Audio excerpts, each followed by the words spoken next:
Hello, everyone, and welcome back to another episode of Honey, We're Home. I'm Nicole. And I am Caroline Crawford Patterson, and we are with a very special guest today. We have Ilana Dunn Solomon on the show. She's everything, you guys. She's a master content creator. She's a dating expert and relationships expert. And she hosts the wildly successful podcast, Seeing Other People, which is all about like dating, relationships. She's married now, so it's about that. I've been a guest on it, and it was like my first podcast ever ago. No, it really was. Half a decade. Whoa. You reached out to me, and I was like, oh my, like gave me the biggest ego trip ever because I. The first time you ever go on a podcast is like extremely so thrilling. Yeah, and you can tell too. Like watch it back. And I remember you were like, I don't really know what to say about dating. It's okay. No, truly. I remember this. No, and I was like, It was like during COVID. Yeah. But didn't you tell the story about how like you and Mike met? Probably. Because then in our very first episode, we had to say how we met our husbands, and Nikki's like, I've already told this story on the World Podcast Tour. Wait, so welcome, Ilana. We're so excited. You're just the sweetest human ever, by the way. I don't think you guys understand. Like, Honey, We're Home is my favorite podcast. Are you just saying that? No, for real? I think she's I listen to every single episode on Tuesday. No, Yes, except I do. for the time And then I get upset. And then I get upset when I'm done. I'm like, I don't want to wait another week because, and in the least creepy way possible, like you guys are my parasocial best friends. Like, wait, Ilana and I talked for 25 minutes, and she was like, this is the first time we were meeting in person, and I said, I don't think so, and she's like, no, it is. We're old souls. We had we've met. Yeah, I had no idea that we'd never met in person. We were literally just catching up, talking, and I'm like, no, she's you're lying. Of course, yeah, and she like invented us. Well, and no, she invented. I invented you. Yeah. Well, you were like at it early. You've been in the podcast game forever. Your show speaks for itself. It's just like so good, and she's so good at what she does. And to boot, you're just like the coolest, most down to earth bitch on the planet. And to boot, am I 60? And to boot. No, but and like honestly, you could tell you're a listener of the show because we were like, okay, like we're having you on finally. We've been talking about it forever. We're like, what is there anything you're dying to talk about? And you every last topic that Ilana did the episode. Yeah. And I told you like the least planned for you that we are, it means we like you the most. Like, yeah. If that makes any sense. So you planned the episode. So honestly, like we're just gonna get into it. And yeah, we are. You guys, Ilana texts us. Yeah. If you don't want to prep, just call me. Like, Ilana texts us. She's like, honestly, things I need to discuss. My friends are in all different life stages. When do I decide to have a baby? I don't understand about moving. Like literally the list. No, legit. I was like, Ilana, those are like top 3 episodes we've ever done. Like those are the topics that our audience loves. So like, thank you for that we can't shut up about. Yeah, truly. So like, how are you feeling? How are you doing? Going? I'm good. I feel. I mean, I'm definitely in the middle of an identity crisis, but before we go any further, I just need to say this because this is a bone that I had to pick with Jake after hearing, this was a very early episode of you guys, and it was about going on, maybe not early, but like earlier this year, it was about going on girls trips and how different they are than the trips with your husbands because your husbands plan everything. You don't know what airport you're going to. You don't pack your bag. You don't know a single thing about it. I said this to Jake. I'm like, Jake, what is happening? Like, this is not my experience. I've never had. You're like, I'm sorry, what? Jake is the ultimate passenger princess. I'm like, Jake, we're doing it all wrong. Like, you're supposed to plan things. Yeah. Like, I would love to go on a trip where I don't know anything about. Well, in Jake's defense, he's not supposed to plan because I do the planning for Mike and I because like I just plan better, but Mike does like the logistics, the day of logistics of transportation. Yeah, like, I don't touch my phone day of. Oh no, I'm doing logistics. all. I have the addresses, the hotel. That is not how it should be. Terminal, everything. Well, I think if you want I'm type A too. However, you have to lean into your partner's like skill set. Yeah. Like I can come up with ideas and I can tell you how something should flow all day long and be like very specific about it.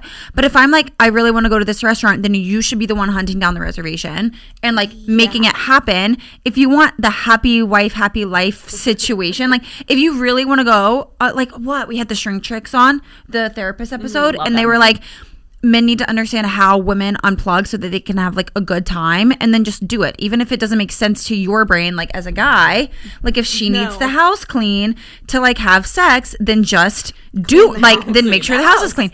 So like if you want to go on a trip with your partner and you want her to have like the best time ever, sometimes you being the person to make the initiative. reservation is what it takes. Yeah. I mean, you're very type A, I feel like. Is Jake not? Is he just... The thing is, he works in operations. Oh, so he can do it. He can, that's But the thing. maybe Yeah. he's burnt He can out from do work. it. Well, we're all burnt out. all burnt We out. all have John and I say this to each other all the time.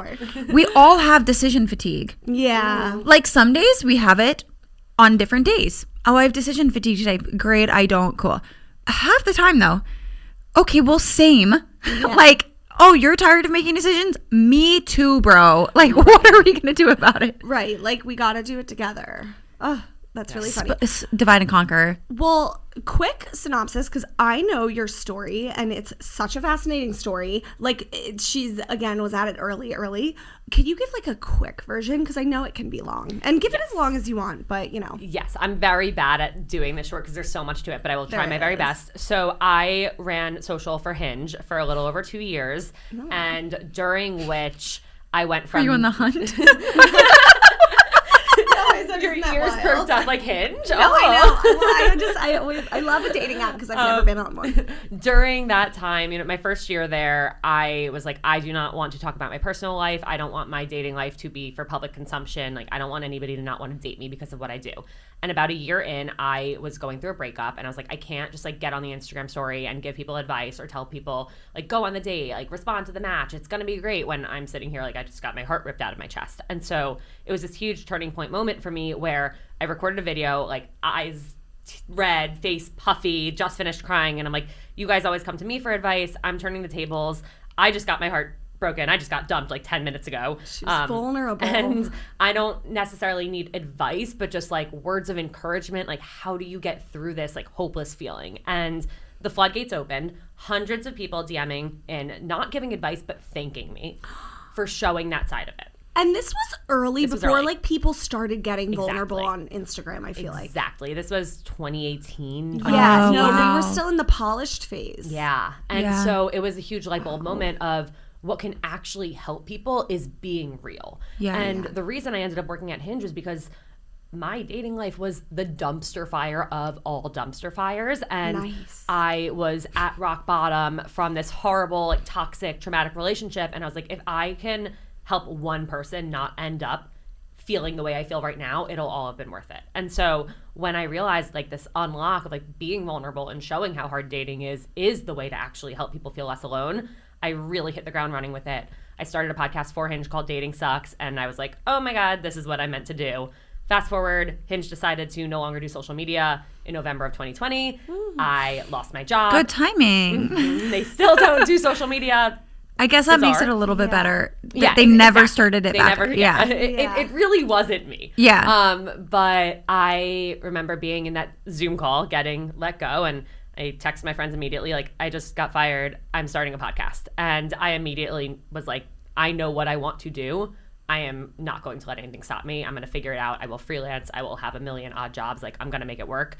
And I launched Seeing Other People 6 weeks later in January of 2021. Damn. Okay, I'd like to take a moment of appreciation because launching a podcast in 6 weeks is no joke. No, it took us like 2 years. Like, it is no joke. That shows incredible, like, skill, hard work, dedication. Yeah, by yourself. Ambition, like- oh, Well, I had, Yeah. I had a co-host. Yeah, but Shout you- out Jonah Feingold. Right. But you had a fire, like, under your ass for it. yeah, like, Yeah. and now you're solo hosting. Yes. And was that fun being able to like be single and dating and going through that like with your audience? Like, was it hard? Was it fun? Did you feel like you couldn't give advice or you could even better? It's so cool Yeah. and special because Seeing Other People actually tracks my relationship with Jake. Yeah. Seeing Other People launched in January.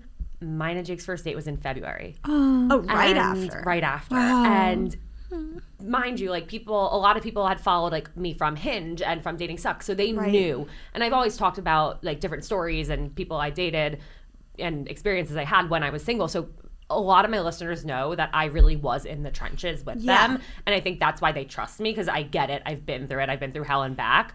But yeah, it was really cool, like meeting Jake and then probably like a month or two into our relationship. You're like smiling when Yeah. it's gonna make me cry. 'cause I it's know it super made me a little hormonal. bit. I know. Wait, like the way you said his name, like I don't Yeah. do that when I talk about it.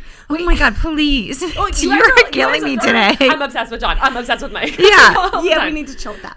No, I love it. But at one point, Jake was like, so are you ever going to talk about me on the podcast? But the interesting thing... Were you nervous? But you were kind of like, I'm refraining because the way I even went into my social media job to begin with was like, my dating life is not for your public consumption. Yeah. So I wanted to always like respect the people I was dating. And I waited until he brought it up and I was like, okay, green light. And then he That's a fantastic way for that to happen. But the interesting thing is in the beginning when I had Jonah as my co-host, there was in early February, I think, we had a breakup expert on the podcast. And Jonah said something along the lines of, if you're trying to date Ilana, don't bother. She's not over her ex. And Jake heard that. Shit. Oh, shit. And so that was crazy where I was talking about like my dating life and being single. I would literally vomit on the table. It was crazy. But luckily, like Jake and I were really communicative and he was able to trust, you know, the conversations that we were having and the connection that we had versus what someone was saying on So it ended up being like a good test, which it is true. When you're going to put your stuff out there socially, you have to have good communication. But even in life, like you can't avoid certain people saying certain things or certain landmines or whatever. So that he was like, I don't know, if you saw that in a movie, the guy would have heard it, just ghosted her, like never spoken to her, pitched a fit. So the fact that it was just you guys sat down, you're like, all right, well, this was said and I'm going to tell you the truth about this and whatever. And but it doesn't seem like she's not over her ex. Right. Based on our interaction. Yeah. So he was confused. So he went to you. He didn't pout. I don't know if he brought it up to me or I brought it up to him of like, by the way, this thing's going to be said. Like, I don't remember what happened. I know we acknowledged it though. Oh That's God. cool. Yeah. Well, and also like not saying you weren't over your ex, but like I'm still not like I'm over my exes, make no mistake. But like I literally saw one of them last night at an event all time. Last night? Oh my God. Yes. But like you still have a weird... I didn't know you had any exes that still lived in New York City. And neither did I until I remembered. I actually recently had that conversation last week and I was like, Jenna was like, you're not a girl that could live in the same town as one of John's exes. And I said, you are damn straight. Like it's a weird thing I couldn't to even like have them, but even like be reminded of them. So like even if you weren't low-key like over that, like that's normal, I feel like not No, I mean that was fresh. I'm a huge believer in like two things can be true at once, and you can be hurt by something that someone did to you in the past and still have love. Want to move on. You can always have love for someone. This is something that when I was going through a really bad breakup, my therapist actually told me, and he was like a 65-year-old man who was married with kids. Weird take for a therapist, but I really liked it. Are you still with him? No, this was probably like 5 years ago. But he was like, my wife is the person I chose to spend my life with. I love her with all my heart. I still will always have love for some of the women I was with before. Yeah, that's what I mean by that. Like you're over them, but you still... Yeah. And I think that's something that we should all accept more. I mean, people change our lives in so many ways. They help us discover who we are. A relationship could end horribly and we can come out of it being an incredible version of ourselves that we wouldn't have had without that. Them. So there are so many reasons to, look back and be grateful for the people in our past. I also think it works both ways. Like emotions don't dissipate. I think that there are also situations in which you've been like really badly hurt by a relationship or somebody's actions, and that trauma lives on with you. Sure. And just because you date somebody new doesn't mean that you're automatically healed from that trauma. I think a lot about the fact that when you get married or you like someone's dating and they're super in love and they're like, this person like completes me. And then you hear somebody say like, oh, like your happiness shouldn't like depend on that person or whatever. It's like you have to apply that to certain traumas. Like one person in one relationship is not going to heal all of your trauma from like somebody else, maybe at all ever. If you're lucky, yes, over time your like own self-work, like in that relationship will like heal it. But I literally have things where like the guy that I dated from high school, like it still eats at me and like sits with me and I will like have a dream about it and I will tell John and John knows everything. Like once, this is like weirdly vulnerable, like because I had never even told my high school friends this. Once I told one, like my best friend, like a few months ago, I was in the car with John and I was like, sometimes I just want to like reach out to him and like say something to him and like hear what he has to say. And it's just a weird thing to tell your husband of like 4 years, like, I want to text this guy I dated 10 years ago who literally screwed me up so badly. But it's like his literal response to me was like, I think that whatever your intuition is to do is probably the right thing to do. That's amazing. See, I'm not. John's bigger than me. But it's like he's seen how her, how it's impacted you. how it's impacted me, and he wants me like at the healthiest and happiest and most confident that I could be. So it's teamwork to get there, but sometimes it's not his job or anything that he could possibly do to like get me there.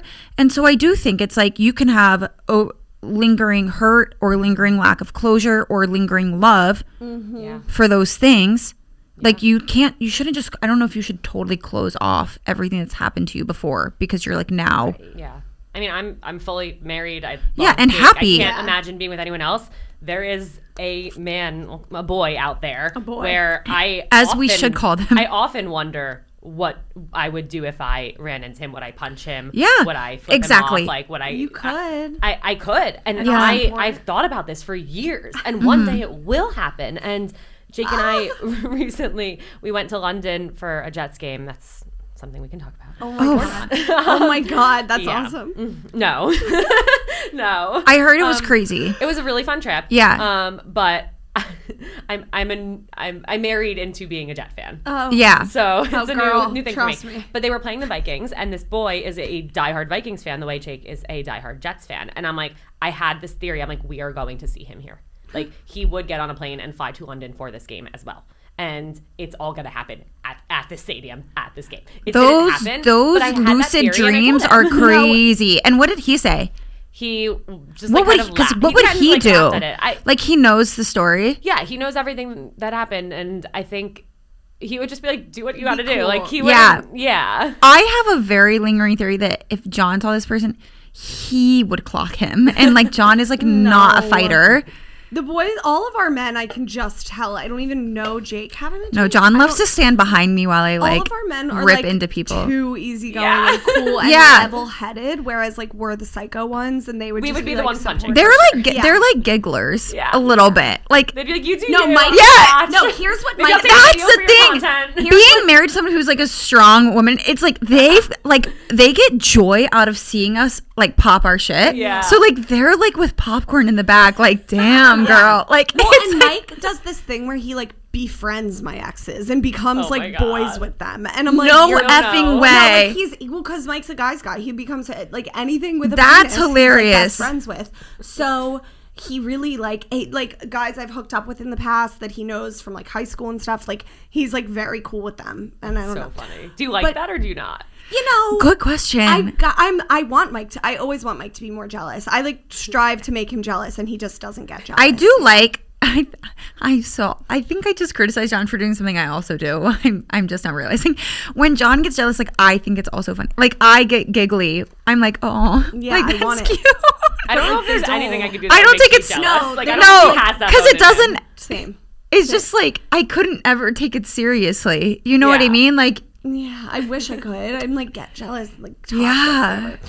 Well, so Get speaking of toxic, quick like so you've been through the trenches with dating, which I think again, like you said, makes you relatable to your audience, where you are able to refer back to those instances and understand them. Whereas like we've been with our husbands forever, like I don't even know what is in the dating world. Like there's terms, No like idea. breadcrumbing, love bombing. I have no first idea. of all, what is breadcrumbing? What is Yeah, what is breadcrumbing? that? It's a real thing. Yeah. You're saying yes, it's a real For thing. sure. Yeah. So let's say you go on a date with somebody and you thought it went really well. You're super excited about them and you're hoping you're going to see them again. And like they keep texting you. They're not asking you out again. They'll like your stories, but they haven't asked you on the second date still. Oh. Then they'll be like, oh, like Pussy. So they have no balls. Yeah. Or like they're keeping you around, but they're not prioritizing you. Oh my God, why would you want to date That's somebody like common. that? Take But- initiative. I know. But Okay, yeah, it fair makes enough. you, I need to shut up. unfortunately, Yeah. You know, it's like an Available. addiction. Oh, it's like Yeah. You get that little hit of dopamine when they see you like their story. It keeps you holding it's on. It not keeps you even like hoping. it's not quite like you want what you can't have, because it's almost like you can have it because they're still texting you. And you did have it. Yeah, it's like a challenge. So why can't you get it again? You should be able to if you say the right things, if you play it cool, if you play the game. And the second you start playing the game, it's all doomed. I would love to have like a Boy the Breadcrumbs on the podcast and be like, so what is the deal? Like, is it insecurity? Are you quiet? Are you? They're just not that They're just not prioritized. But there are some guys that are like really non-confrontational that would like prefer the woman to like ask them out again. Ew. To which I don't agree with. I just would like to be able to look them in the eye and be like, so stop doing that.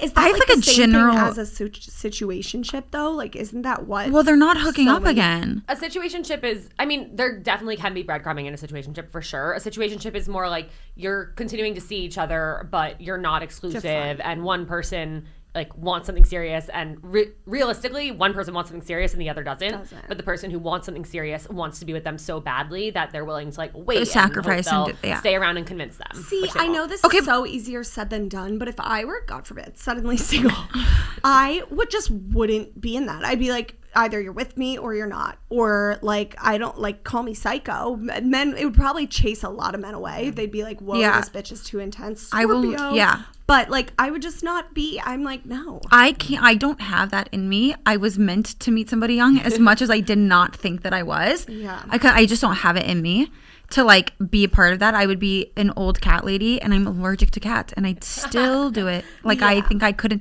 but I don't understand. Is this a millennial thing for me? Because like, I don't enjoy texting. It is not fun for me. If I'm not texting any boy ever for fun, like, what? Like, if we're not going on dates, or like I'm not getting something out of it, like, I have friends because those are my friends. Like, what joy do I get in the middle of my busy day to just like text you? It's validation. It's knowing this person wants to talk to me and likes me back.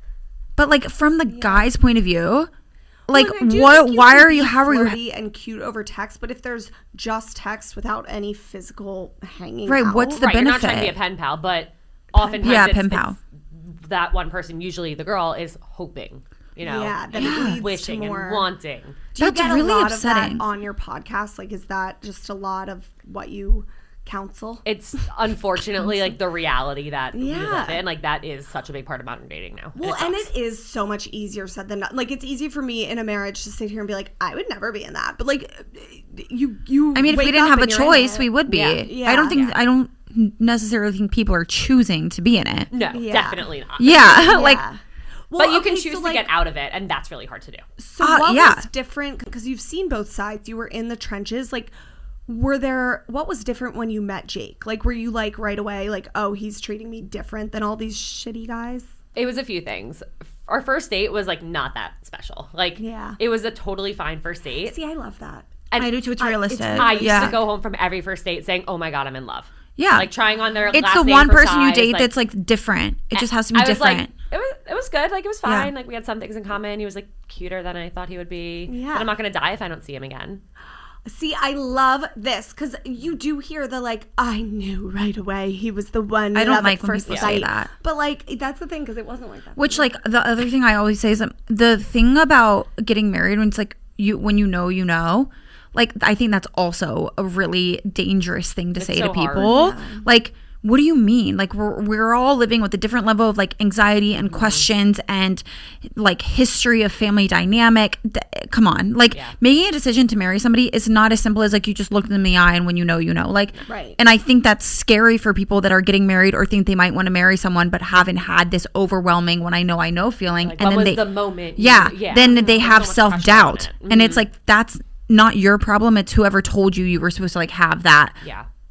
Firework first date or whatever. Exactly. To answer your question, it was a mix of things. So it wasn't until our third date where I was really like, I could see a future with this person. And what happened on our third date was, I was supposed to be, this is 2021, right before or as vaccines were rolling out, I was visiting my cousins in Florida. I was supposed to be staying there for 2 weeks. I got a phone call on a Friday night. Hey, you got off of this vaccine wait list. If you can be here in Midtown 4:00 tomorrow, we can get you vaccinated. I'm like, okay, I'll be there.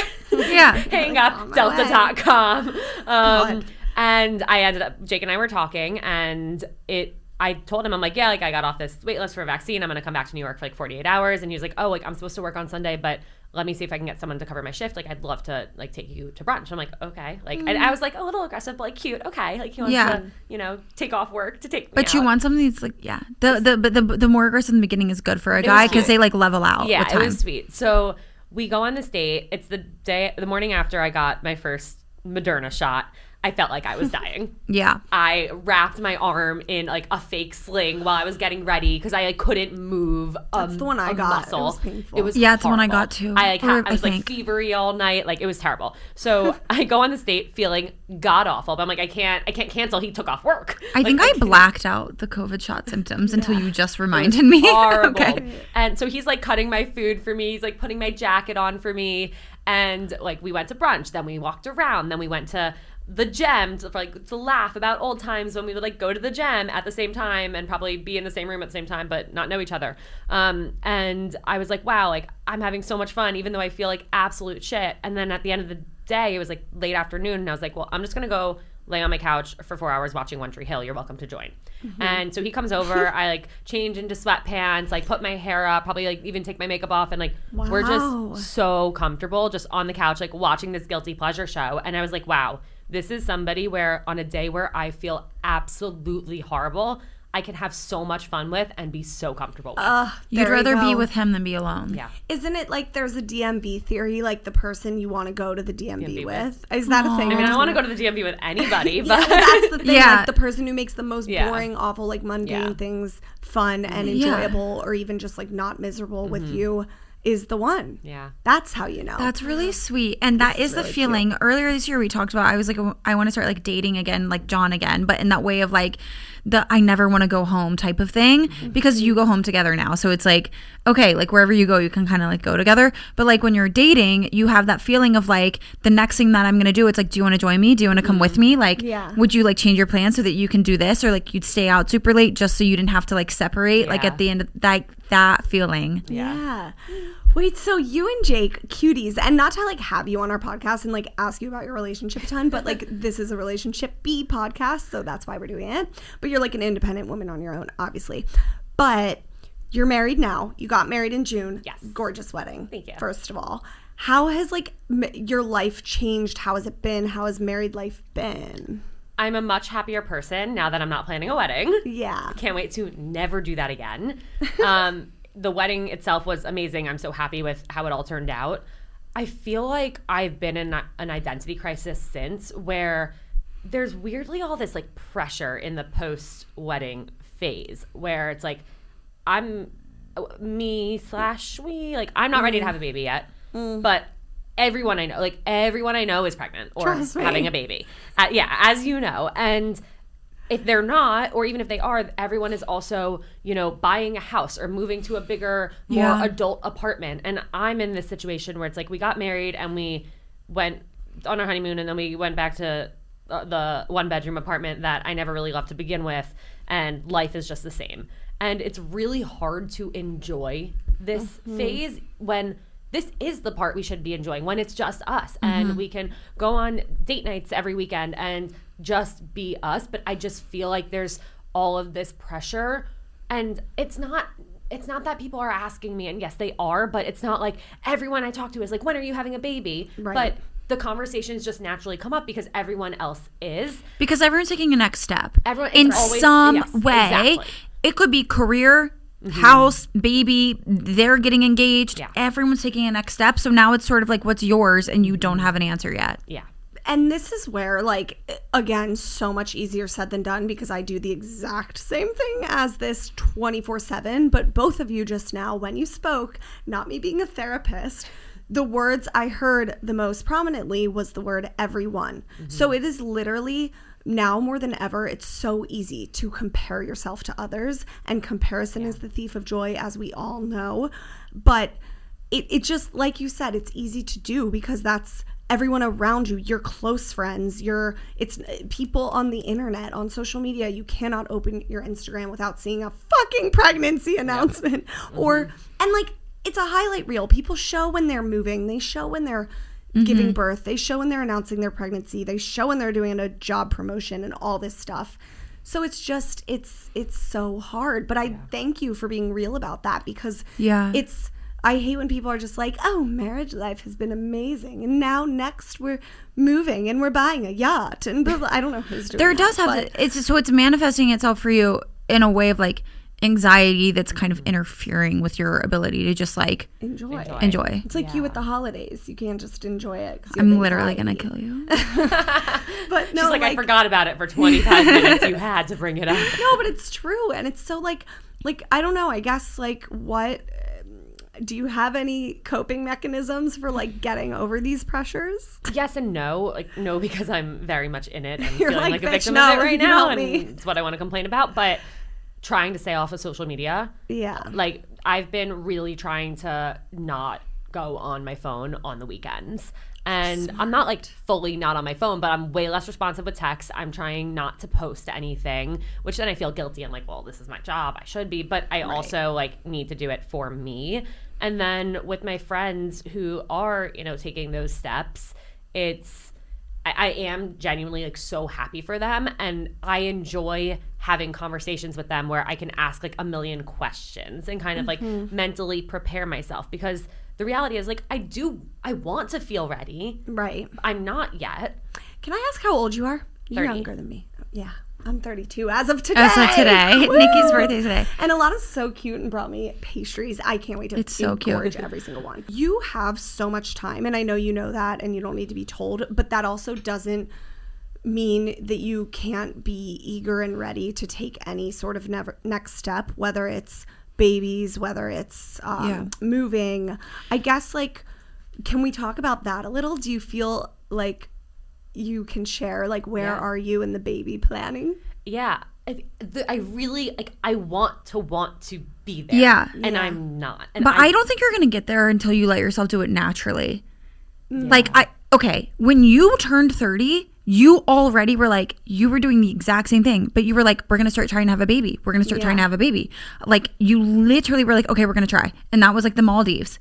Yeah. Like it was the following year. Yeah. I was 30, right? Yes. When you turned 30, you were like, I have to start having a baby. I have to start trying to have a baby, because all of your friends and siblings were like having babies. No, you turned 31 last. Yeah. So as you turned 30, and then the next March or whatever was the Maldives. And I think, like, as we all know, I came on this podcast and cried about my story, which, yes, like, I cry every 5 seconds. No, it was everything. It was incredible. Like, you seriously did such an amazing job. Thank you so much. I sent it to so many people. Okay, good. Who were so appreciative. Wait, that has to feel good, Nikki. No, it really does. And it really does, considering, like, I blacked out and don't even know what I said. But it's funny because, like, I hate this saying with a passion, everything happens for a reason. But in rare cases, I think, like, it does. Like, I look back at that and I say to myself, like, was I really so ready, or was it just because literally my best friend had just gotten pregnant and my sister with her second and my sister-in-law? Like, was it just everything around me made me pressured and feel like now I must want it? Like, I do feel like I'm still on track with my life, and I, like, you know, I'm working towards it. Do I wish it was so fucking hard? No. But, like, here's what I think, and maybe I don't know if you can attest to this, because I think what you're saying is true. I think that we just don't have a tangible reason for people. We almost feel like we have to make up a reason to say why we're not ready for kids yet, even though the reason isn't necessarily tangible. It's like emotional. Like, I just don't feel it there yet. And then I at least get met with, nobody's ready. Or you can make this right, work. You're never ready. You just gotta do it. I get You can make this work, or da-da-da, or don't be so scared, or your career will still be fine, or you can make that space work, or da-da-da. It's like, I get all those things. I'm not denying them.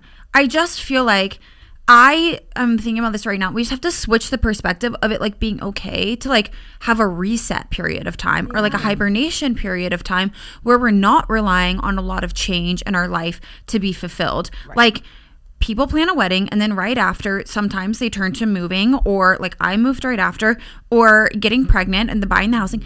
It's like we snowball all this energy that we had into the next thing to keep our minds preoccupied and keep ourselves fulfilled. Now it's like a whole thing where there always has to be a next thing. I remember on my bachelorette trip years ago, I wrote one of my friends a letter. I wrote everyone's letters. But in one of them, I was like, you literally just made Forbes. Like, I want you to like sit in your success before you start beating yourself up about what the next thing is. And I remember talking to her about it. And she was like, I really do. Just go to the next thing. And I was like, it's so crazy to me because you've accomplished so much. Like you should just celebrate for like 2 whole months and then be like, what's next for me? But I'm so guilty of that too. We just snowball the energy instead of being able to say to somebody, I'm not thinking about it because I like want a hibernation period. Right. We're conditioned to always be looking ahead. I mean, people ask me all the time, what's next for you? And I'm like, nothing. I hate that. Nothing is next. I want to be content with what I have right now. Why does there have to be something next? If you're the type of person, which I think a lot of us are, we all are, the type of person where there does have to be, quote, something next, why can't we like normalize that something being so simple? Like, I don't know, I'm starting a sourdough starter, I'm restarting Desperate Housewives, that's what's next for me. Like, I'm puzzling right now I'm loving it. Like, does it have to be that we're like buying mansions on Long Island and like getting and starting a podcast? Because I think it brings things that are interesting to the conversation with our friends who are in the middle of doing something next. But like, I don't want to be boring. I'm just like, I don't have anything new to add right now. I'm working on being content with what I have. And I think that that's a lost art because any moment, all these things could be ripped away from you. So like, be content with what you already had. There was a time when what you just got is what you wanted so badly. There was a time when you couldn't wait to marry your partner. Now you're married. So like, enjoy. It makes you kind of reevaluate your friend group. Like, who should I be hanging out with? The people that are making me feel this pressure more versus less? Like, do you find that your friend group, like your immediate friends, Jake's friends, are they like, does hanging out with them almost like make the pressure worse or better? It depends honestly on like how I'm feeling. Like, I have some friends who, you know, they just bought like their dream apartment or they just moved to the suburbs and bought this house, and I'm like, I'm genuinely jealous. Like, I do have friends that I am jealous of. And that's really hard to admit. And that can put a strain on a friendship. And I'm really trying to let it not. Where it's like, okay, Jake and I will get a house or that next apartment like when the time is right for us. But it's hard to not look at those people and want what they have. And so in that sense, I have been feeling a lot of that lately. And I'm trying to really like hold myself accountable for not letting that impact our friendships, because that's not fair to the friendship. That's not fair to them. That's not fair to me. You know, why am I going to ruin a friendship because somebody has something that I want? That sucks. But it's a matter of, you know, trying to separate it and just focus on, I have other things happening in my life too, and things that I'm really happy about. And like, in terms of like my friends who are pregnant or having babies, like, I'm really using that as more of like a learning experience for me. Because also I think part of the reason why I don't feel ready is because I've had so little exposure to babies. Like, nobody in my family, like brothers, cousins, like no one has babies yet. And I didn't grow up with any babies around me. Like, I don't really know what to do with them. So like in January, one of my best friends had a baby, and I love spending time with her daughter because it's like fun for me to learn. Practice. So I'm using my friends' babies as practice. And they're like pregnancies as like learning opportunities. And just trying to really focus on like where I'm at and how can I, you know, feel better on a day-to-day basis and be excited about certain things in my life. So like, I've been doing a lot of running lately, and I am going to start training for my first half marathon. Which queen. I'm really excited about because that makes me feel good, and it's something that I'm working towards and can be proud of. I mentioned puzzling. Like, that's what I'm doing on the weekends when I'm not on my phone. I am watching Gossip Girl and puzzling. That's so wholesome. And Caroline and I were talking right before you got here about like moving. FOMO. And I, you know, Jake and I went through this period where we were like, okay, like, we're going to move. Like, we've been in this apartment for almost 4 years. Like, we want a second bedroom and a nicer apartment that we're like really excited to have people over and can host and do all these things in. And it's such a big jump from what we're paying now to what we would have to pay to afford that. Like, we'd literally have to basically double our rent. And we found an apartment we loved. We were like ready to like gung ho about it, like wanted to do it. And we decided not to. And now we're like, okay, we would have been spending an extra $3,000 a month on just where we're living. Yeah. We would have had to cut back on so many other things. Yeah. This is the time where it's just us. Why don't we use that money instead? Not all of that money, but like, let's enjoy it. Let's go to the restaurants we've been dying to go to. Let's do the dates that we won't be able to do in the future when we do have kids. And what a perspective shift. Really enjoy this season. I'm of excited us. for you. So we started doing that like a few weeks ago, and like we've crossed so many things off our list in the last few weeks, and now we're like, okay, we need to slow the fuck down. Like we're spending way too much money. Right. But it's nice to kind of like reset our mindset and be like, okay, let's enjoy this time as much as we can. First of all, thank you for being so open and honest for us and our listeners about the friendship jealousy thing, because that is hard to admit. And like your friends, if they're listening, it's hard to admit. They don't know. I haven't told them. Right. But for you to share with us, like what, when you get that pit in your stomach, you know, that like little, like, it's not even like a tinge. It's kind of like a unsettling stomach sort of like drop clench. What you sit down in front of the mirror and like say to yourself, to be like, this is how I'm going to not let this affect me or my friendships. And this is how I'm going to like turn it on its head and use it to my benefit. Or you're like psychoanalyzing, like, this is what I really am like jealous over. Yeah. Well, and the funny thing is, like, you may not know it, but those friends are probably, I could bet my life on it, because you have this aura about you that would make anybody jealous.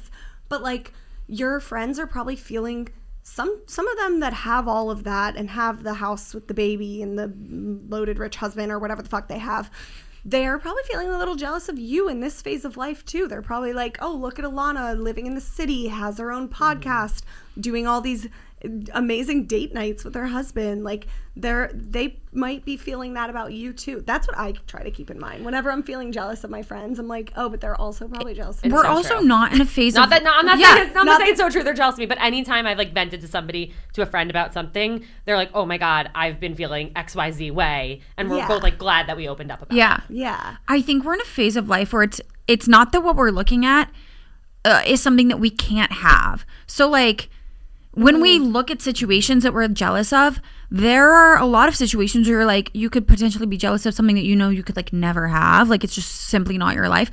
We're looking at a lot of situations. The reality is not that we can't have it. Mm-hmm. It's either that we chose not to have it or we don't have it yet, because there are other things that we wanted. I think for all three of us at this table, and for a lot of people that I run into, talk to all the time, you at this moment have really made a lot of what you really wanted to happen. Yeah. Like, you set out to make something happen, and then it happened. So what you do have right now is what you wanted for a lot of us. So our jealousy comes from like, oh, this is something I still want in my life. Maybe they have it first, or like. That's the thing. It's like, I saw, of course, saw a TikTok the other day that was saying this. It was like, the thing that helps, this person was like, the thing that helps me not be jealous of friends and stuff is that I know they have what I want. It's just not my time yet. They have it first. It's hard because it's not an 80-year-old saying to a 20-year-old, oh, I wish I had this skin of a 20-year-old. It's a 30-year-old to a 30-year-old. Yeah. But the thing with that, I'm like the devil's advocate in me is like, okay, but why'd they get it first then? And why do they get to enjoy it for long? Because there's something that like, what the fuck? I don't want this to sound anything other than it is, but for me personally, if I already had a house and kids in a suburb in the South, which I'm not saying is like what I want, like, but it's a potential. It's a potential. I could see myself at 49 years old having a house in Charleston with kids. I totally could. If I had that right now, I actually would never be able to have a life in New York City with John. Yeah. I could not. I can only have it one way. Mm-hmm. In order to have a life in New York City with John, which is something I've wanted since I was like 10 years old, I had to do that first. Right. Which means the other thing has to come later. It does not work the other way around. Right. Maybe for a very, very small subset of very financially well-off and independent people does that work. Yeah. But even as a parent, do you have your kids in school in second grade and you move them to New York City? Not really. So you have to really assess all the things that you've always wanted out of your life and say, okay, so some things are going to have to wait in order for me to have those other things first, because in order to have them at all, I do have to prioritize that now. Yeah. I'd rather that than have jumped out of this rat race to have the house and the babies and whatever, the things that I do still want. If I had engaged in that rat race and done it first, I would be sitting there very, very sad right now, unable to focus on all the blessings that I had around me, because I would be seeing the girl that, instead of engaging in the rat race, went and did her life in New York City with her husband and had this like grand time and had this time to themselves. And I would be saying to myself, why couldn't I have just followed my own heart and done what I knew that I wanted and done it my own way? Almost be like jealous of this version. Yeah, of you. and absolutely. In the way that now the things that I want, it's not that I can't have them, it's just that I don't have them yet. Right. The opposite is that I would actually be in a situation where I would be looking at things that I could not have. Yeah, no, that's such a good point, because I could have the 2-bedroom apartment with an indoor man building that Jake and I saw that we fell in love with. We could have that. Yeah. We could have said, yes, let's do it. We also could, try and get pregnant and have a baby. Yeah. And I could be those steps ahead that I feel like, oh, I should be wanting. But I will. Yeah. Yeah. It's just not yet. Yeah. It doesn't mean it's not going to happen. It's just not happening right now, because right now I want to try and run a half marathon and puzzle and go to really nice restaurants. And if it was happening right now, it actually would not be good, because it would just take away from the other things that you wanted. Really. Do you know how I how? want to make the like quote wrong move and be, or like in general, I've seen couples at this phase of life do the whole like thing where they splurge on a townhouse or they splurge, and then you literally become house poor, and then you're looking at your friends traveling, doing all these cool things, and what do you get to do? Just enjoy your rent. And for some people, they love that, they're homebodies, but you ain't no homebody, so you need to get out into the world. I am a homebody, but I'm a homebody. Yeah, the Gossip Girl. Yeah. I am a too. specific type of homebody. Can I ask what? I love that she's interviewing us. I know. I'm sorry. No, I love it. Save this for next week. But can I ask, like, what made you feel ready? Okay. Well, what made me? This is gonna sound like not healthy, but whatever. It's getting to the point where Mike and I were kind of just like, what's next? Something's missing. Like, we need to take this next step because we feel this missing hole in our lives. In a perfect world, would our relationship be like the best it's ever been and the best like thriving it's ever been, so that we're so ready to bring this baby into this non-existent baby? I'm violently on my period right now, for those. We're manifesting. Yeah. Like violently on a very hard to manage period. In a perfect world, we'd be like so ready. We'd be, wanting this baby yesterday, right now. But like, I guess when we started trying organically before IVF, I don't know. It was just getting to the point where like I would be with my nephews, I'd be with my friends' babies, and I know I'm going to be like a really good mom because I'm just like I've been changing diapers at this point. I could do it with my eyes closed. Like, I just feel so ready with the practice I've gotten from all of them, the literal practice. I use their kids and give them right back when I'm done practicing, I saw it in Mike too. Like, I don't think it was enough for me to just be like, I'm ready. Like, I really saw him just become so ready to be a dad. Like, I think it was when like he was literally taking Louis, like on a weekend that I was partying in the Hamptons, he was taking Louis to the pet store, the dog park, to play in his little kiddie pool and blah, blah. And literally everybody that I was with was like, Mike's ready to be a dad. Like, Mike was ready before I was, honestly. Can I be real vulnerable and honest? Like, it still scares the shit out of me. Do I feel a little bit of that, like, am I ready energy? Sure. Only because I know that when that happens, when I do eventually get pregnant, when the fuck it happens, I get pregnant and we bring this baby into the world, I know that my life is going to drastically fucking change. Like, I'm still of the mindset, Delulu mindset, where like I want to be able to prove to like myself and the world that I can do it all. I can still thrive in my career even more than I have yet. I can still do things, go out, have that life. I know it'll take like planning ahead, but I also know the thing that scares me the most is that I can no longer be selfish. Like, I've always put myself first, and I won't be doing that. Like, and I see a little bit with Louis, because like I would take a bullet for him in 5 seconds. Like, I really put Louis's needs too much before my own, but it'll be that times a trillion. Like, and I know that, and that scares me. Like, it scares me that, you know, I can't just go to lunch with you after this. Not necessary. Like, especially like in the immediate time of postpartum. Like, I'm not gonna be able to just like. But she can come over and have lunch. That's at the your thing. place. Like, exactly. Like, I know my good friends will be there for me and will still like not hopefully treat me that much different, even though I will be in that stage of life. But yeah, I don't know. How did I feel like definitely most ready? I think it was just like a feeling that we need that as our. I don't know. No, I think that all makes sense.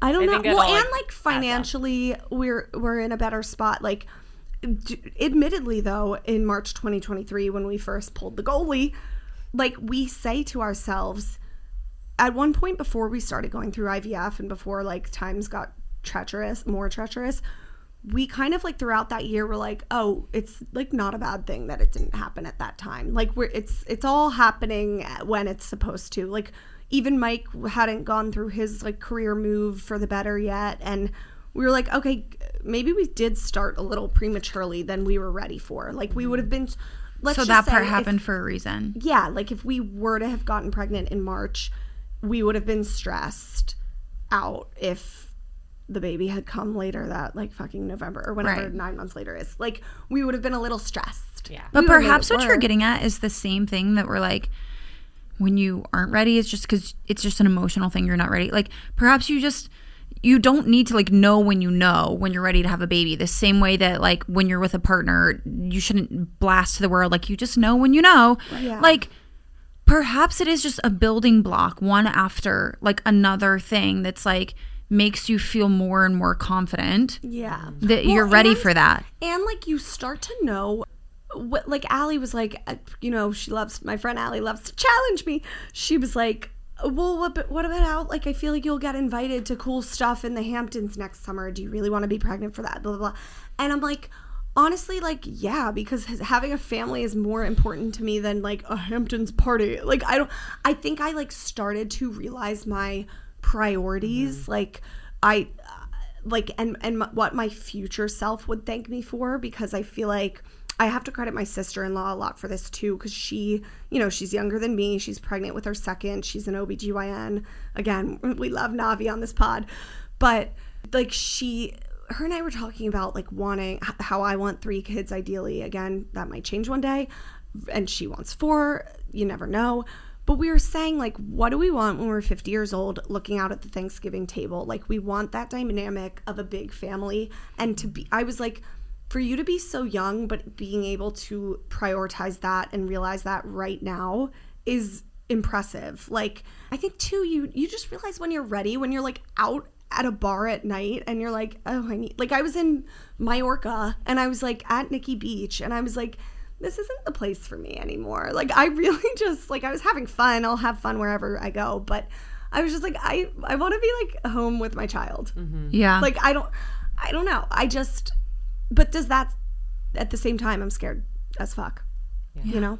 And I'm not, and I have conflicting feelings, as we've said before. Like, we just finished our second round of IVF. I'll give a whole update on that later. Not the time for that now, but, like, I'm scared too. But like also couldn't ready. But yeah, does that help? Hopefully. No, it does. It does. I don't think I think it's so rare for people to, I mean, maybe I'm not, maybe the moms listening are like, no, I was more ready than that. But like, I feel like you're always going to like feel ready, but with conflicting feelings. Yeah, that's why people say you're never ready. Yes. There deserves to be more context in that statement or in that advice. Right. I hate it when people say to me, you're never not ready. I get it. I wasn't born fucking yesterday. I am a Virgo oldest child. You can't tell me anything I don't already know. Yeah. What I'm trying to tell you is that if I can accept that emotionally I'll never be ready, as to Ilana's advice, 2 things can be true at the same time.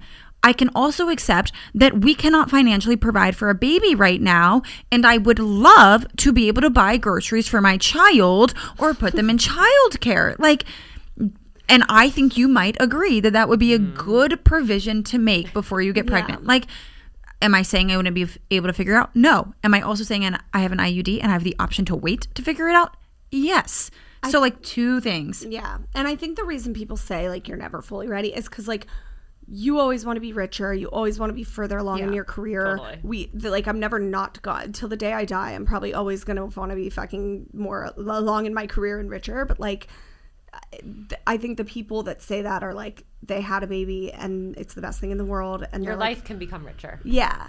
Yeah. Yeah. I don't know. But my best friends are very honest about this. They're like, these are the ways that it is hardest, and these are the ways that it is most rewarding. Like, but I appreciate that. Like, I like having that around me where people are very real with me. Like, nobody sugarcoats anything.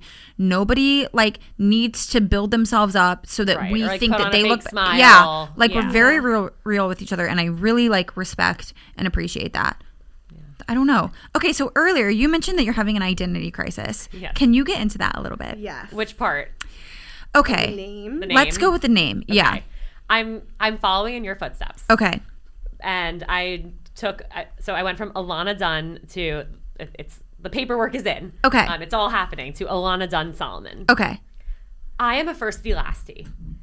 I think to the majority of the world. Yeah. Like people refer to me as Ilana Dunn, not Ilana. Yeah. Not Dunn. Yeah. Ilana First Dunn. name, last name. And I never envisioned a world where I like, didn't take my husband's last name. Okay. But I'm just trying to get acquainted with like, who is this? Yeah. person? It's hard. I'm teasing it out. Like I'm trying to like exposure therapy. Like when I order something for myself, I'm writing now like Ilana Solomon or Ilana Dunn Solomon. To see how it feels. To see it. I haven't updated my socials yet because I can't until I have my license because I'm verified. And Yeah. they, like, make you, it like has to be actually like legal. Yeah, which it's is really super- annoying. yeah. So I'm like, that would help me. Yeah. But I'm like monogramming things with IDS and like Yes. I'm really trying, but it's been really tough because it's not it's a name. Yeah. And it's not my name, but it is my name. Yeah. Yeah. Okay. I think, and I'll say this after 3.5 years of being married, you do. Okay, you're somewhat the same. There is a different feeling of who that new identity is. It's not bad, like at all. It's good in some ways. It's just different. But I think you more adjust to the fact of like you have a really appreciative nostalgia when someone will just call you Ilana Dunn. Like you'll kind of love when your high school friends call you Ilana Dunn, or like your college friends call you like Ilana Dunn. Like it makes you feel like they really like see you and know every part of you. For me, it's not offensive. Like if someone calls me Caroline Jones, like I'm like, you know me at my true root core. It will never offend me. And I think it's because I had a harder like identity adjustment with everything. So I identify, instead of me saying I just have to be that person, I'm like, I can be them all. Like it's like okay to be them all. And John will call me Caroline Grace Jones Crawford Patterson. Oh my God. Too long. It's too way many. too, but like You're like Amelia Thermopolis. but he Princess sees it all. of Genovia. You do have to test it out, and it is irking because down to the human nature of it, if someone just called you Ilana Solomon, like you're not actually turning your head. You don't know that person. Like you aren't turning around. You know what I mean? It's exciting to be a family with somebody. It's also very weird to, and I don't know if you feel this, but like you're almost giving your history of a person and family to like his side of the family. Mm-hmm. Like you're reassociating with his side of a family as like your lineage. Right. And it feels like, okay, well, what about the fucking people that raised me? They get no credit. Like I'll forever be associated with like his lineage and like the last name situation. Like the people that raised me and my siblings are like an afterthought. I think it took me a long time to realize that like Barbara Dunn was not always my mom's name. Yes. Yeah. Like she was Barbara Horowitz. Like that's crazy. And she probably more identifies with Barbara Horowitz like than Barbara Dunn in terms of like if she told someone her life story. Right. Question though, what's your like exact reasoning as for why you are even taking his last name? Like is it like I think just the familial aspect and like being the traditional, the Solomons and Mrs. Solomon, like when we have kids and it's the kids for me. That's why I eventually want to. You know, and I told you this, not to be like a logistical bummer on this podcast. You are going to have quite a bitch of a time because you waited past 2 years. Which I know. told you before the vivid. 2-year anniversary that they Oh, told me what happens. I filed mine, and somebody is free to correct this if I'm wrong, but I filed mine at like a year and some change, a year and a half, and the guy was like, "You're really cutting it close," and I'm like, "What do you mean?" And he's like, "If you had waited past 2 years, you have to like refile some type of like paperwork, like your marriage certificate." No, they make it so Like your hard marriage to certificate do. is no like, longer this a is why it's so viable annoying. name change. Oh my We're God. women thing. and we're expected to do this, but then the men I'm make like, I it just so planned hard. this entire wedding, and now I have to Oh, do no. this too. No. And I'm going to my photographer. I think that's a part of it. There's There's some reason album. I'm like, the wedding is over. Like, Yeah. let me move forward. This is like, well, because I know like the only reason I will end up doing it is for solely for the kids. Like I love my husband more than anything, his traditional Italian family more than anything, and I know they will be overjoyed when we do eventually. But like as right now, like I refer to us as the Freezes. Like I'm like the Freeze family, the Yeah. Freezes. Like socially, I'm Nicole Freeze. Call me all the wedding invites, the seating placements. I'm like put Freeze. Like it makes Mike so happy. Yay. Go yay, make him happy. But like I'm like, this is dumb. Like why do women I don't know. I'm also I just still like, struggle with that. I don't know My- why that makes me sick to my stomach, because I know it makes John happy too with like the Patterson thing. I don't know, and I love him so much. Please don't get me wrong. It just makes me sick to my stomach because I'm like, why is that I don't. making I you really happy? hope this doesn't sound terrible. I did not change my name for John. Like I did it for our kids. children. I don't think that I owe John that. He would never change his last name I asked for Jake me. if he would go Jake Yeah. Dunn, and he was like, No. He said it was a non-starter because I had brothers, so it's not like the Dunn. Oh yeah, the niece I is, like, only have dying. sisters, and it was But- a non-starter but with I don't me. think he would have been down even if I didn't have. Yeah, sisters. He just had a reason. Yeah. John's reason was because he's the third. Wait, a completely unrelated side note. Do you know you're on? Okay, last night you storied something about like my birthday tomorrow, and I was like, wait, I'm seeing her on her birthday, and then I had to confirm it, so I typed in like Nicole Pellegrino birthday. You're on celebritybirthdays.com. Fab. Wait, the pink Nikki. thing, so here's the thing with that. They must like some AI like pulls from the randomest because I bet you know are that. too. Oh my God. Yeah, we all probably are. I It's the like it pulls from the randomest things. I said once on a podcast, one time on a random podcast, I get a little nervous public speaking, and I remember in the paragraph about me, it's like, No, it does not. Nicole Pellegrino has a fear of public speaking. I'm like, okay, Meanwhile, you have a everybody chill. podcast. I'm like that could not that's be. a bit no, dramatic. yeah. I have a fear of public speaking. No, and You this do? is- Yeah, this is private speaking. Yeah, Wow. this doesn't Yeah. podcasts don't count as much. It's like I had to That's speak so on, like, interesting. a work conference thing at a I think a lot corporate of thing. influencers are like that. Like I don't. Well, For that's the how record, I knew I was ready. you are also on famousbirthdays.com. What? I am not. No, you're not. You are. You have to be. I am not. There's But the no two of you way. are. I'm gonna like. Congratulations. That's crazy. Yeah, Ilana Dunn wasn't found.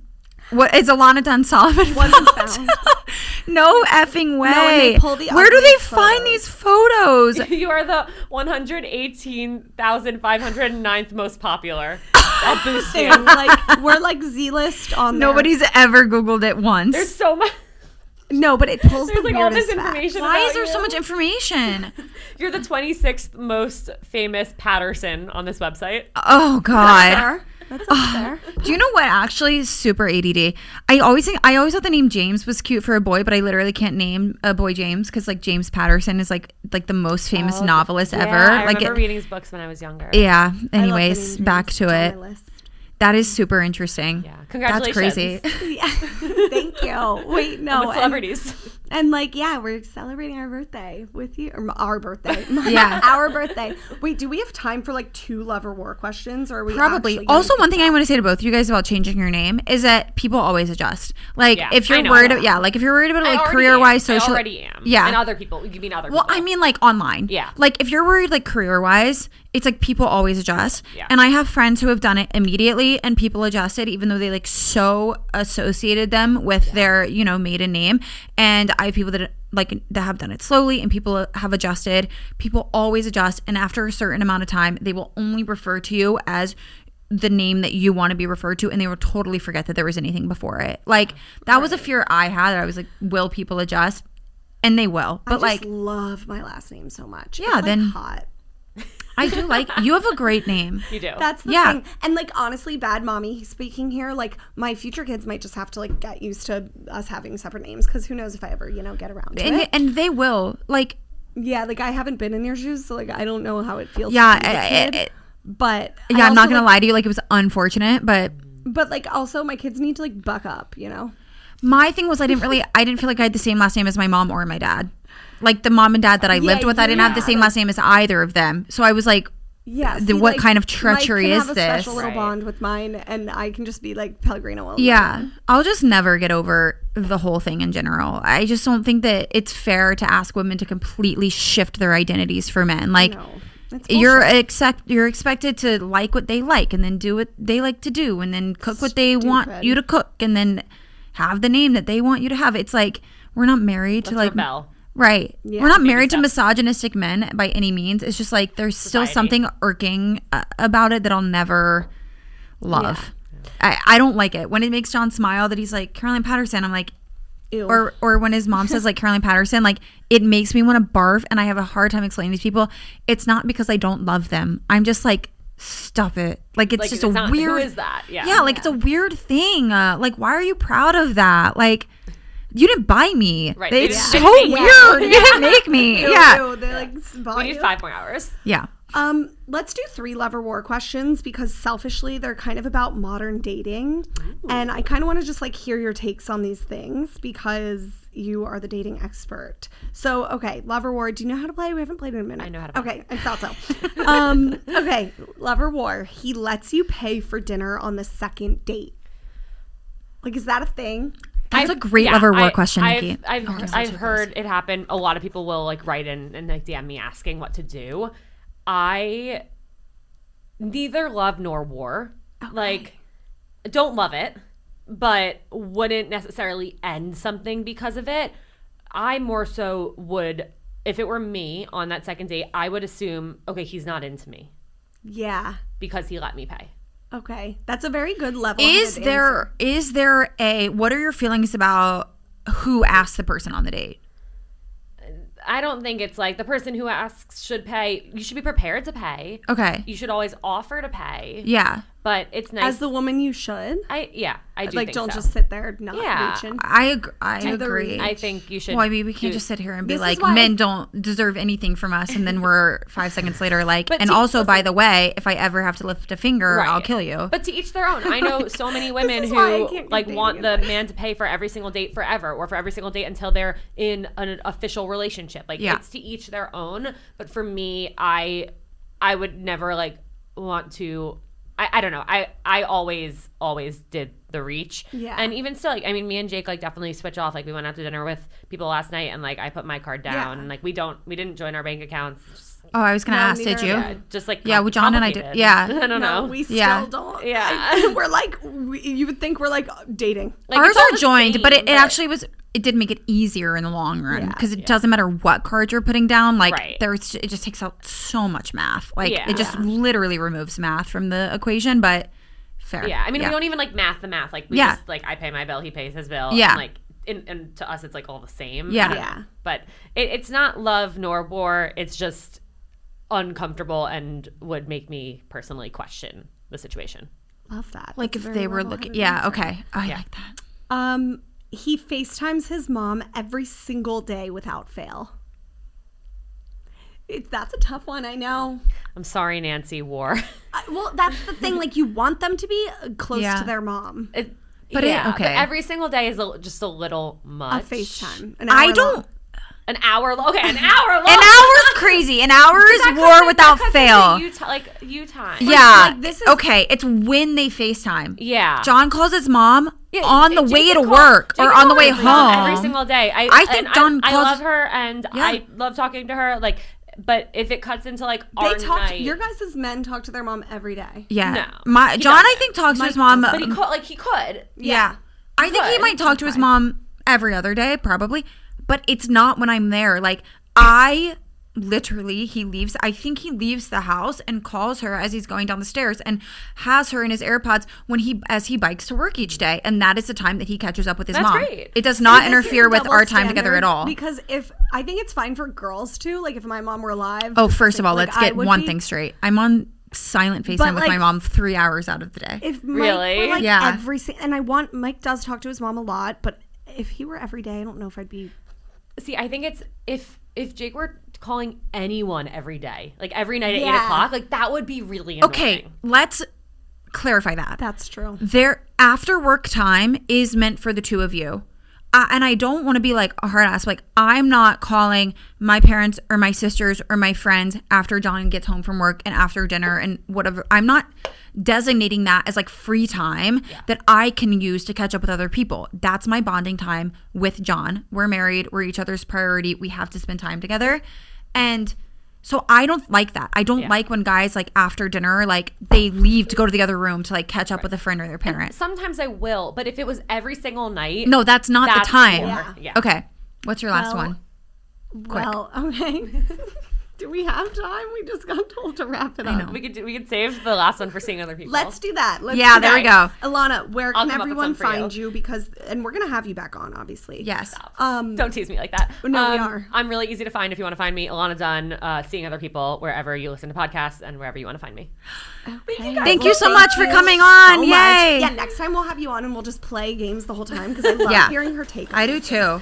Okay, yay! Love you, and let's hang today. Woo!